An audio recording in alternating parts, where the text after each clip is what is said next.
اللہ الرحمن الرحیم۔ السلام علیکم۔ ذی الحج کا مہینہ شروع ہو چکا ہے۔ پوری دنیا سے مختلف ممالک سے لوگ حج کے لیے روانہ ہو چکے ہیں۔ جو مسلمان اس سال حج کو روانہ نہیں ہو سکے، اللہ تعالیٰ سے دعا ہے کہ وہ اگلے سال یا آنے والے سالوں میں حج کی سعادت ان تمام مسلمانوں کو نصیب فرمائے، آمین۔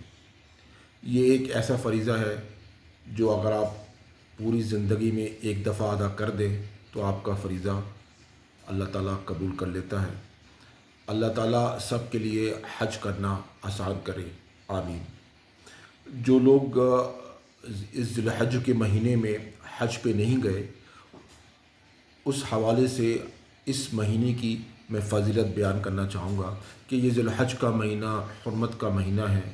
یہ ایک اتنی فضیلت والا مہینہ ہے کہ بخاری شریف میں اس حوالے سے یہ حدیث بیان ہوئی ہے کہ ذی الحج کے پہلے 10 دن، یعنی کہ پہلی ذی الحجہ سے 10 ذی الحج تک، اس میں جو بھی اعمال ہم کرتے ہیں، فرائض، نوافل، اس کے علاوہ جو بھی اعمال، وہ تمام پورے سال کے جو آپ کے اعمال ہیں، فرائض نوافل، وہ ایک جگہ، اور ان 10 دن کے جو ہے اس کی فضیلت ایک جگہ، یعنی کہ اتنی فضیلت ہے ان پہلے 10 دنوں کی ذی الحج کے، یعنی کہ پہلی ذی الحج سے لے کے 10 ذی الحج تک اس کی اتنی فضیلت ہے، اتنی اہمیت ہے کہ آپ جو بھی آپ فرائض ادا کرتے ہیں، نوافل ادا کرتے ہیں، عبادات یا جو فریضہ، یعنی جو بھی آپ کام، جو بھی آپ نیک کام کرتے ہیں، وہ تمام چیزیں اللہ کے نزدیک تمام سال کے مہینوں سے اس کی فضیلت ان 10 دنوں میں بہت زیادہ ہے۔ تو اس سے آپ اندازہ کریں کہ ان 10 دنوں میں آپ کو کیا اہتمام کرنا ہے۔ اس حوالے سے میں ایک بات آپ لوگوں سے شیئر کرنا چاہوں گا، جیسے کہ سوشل میڈیا پہ ذی الحج کے مہینے سے پہلے پوسٹنگ شیئر ہو جاتی ہے کہ بھائی ایک طرح سے لوگوں کو ریمائنڈ کرایا جاتا ہے کہ آپ اپنے ناخن تراش لیں، بال تراش لیں۔ اس پہلے ذی الحج کے بعد 10 ذی الحجہ تک جن لوگوں نے قربانی کرنی ہے، وہ لوگ جو ہیں خصوصاً طور پر ان 10 دنوں میں اس سے اجتناب کریں۔ اچھا، اس حوالے سے مختلف مکاتب فکر کے حوالے سے میں یہ بیان کرنا چاہوں گا۔ دیکھیں، یہ فقہ حنفی کے مطابق اس ناخن کاٹنا، بال کتروانا، اس 10 دنوں میں جو ہے اس سے اجتناب کیا جائے، اس کا ثواب ہے، یعنی کہ آپ کو اس کا اجر زیادہ ملتا ہے۔ یہ مستحب عمل ہے، فقہ حنفی کے مطابق یہ مستحب عمل ہے، یہ کوئی واجب عمل نہیں ہے۔ یعنی کہ اس سے اگر کسی نے کوئی ناخن ان 10 دنوں میں کاٹ لیے یا سر کے بال کتروا لیے تو یہ کوئی حرام نہیں ہے، اس پر اس کی قربانی بھی کوئی فرق نہیں پڑے گا، یہ مستحب عمل ہے۔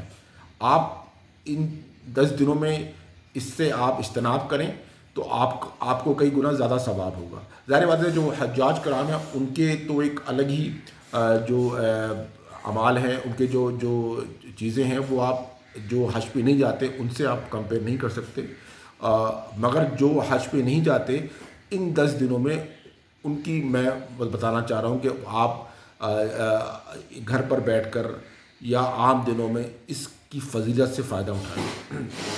ان 10 دنوں میں باقی جو مکاتب فکر ہیں، انہوں نے ان 10 دنوں میں یہی، ان کے بھی جو ہے آپ حوالہ میں دے دوں کہ فقہ شافعی میں بھی ہے کہ یہ مکروہ میں تحظیمی ہے، مطلب کہ یہ بھی مکروہ عمل ہے کہ اگر آپ ان 10 دنوں میں بال کترواتے ہیں، ناخن تراشتے ہیں، تو اس کو فقہ شافعی میں مکروہ قرار دیا گیا ہے، حرام نہیں قرار دیا گیا۔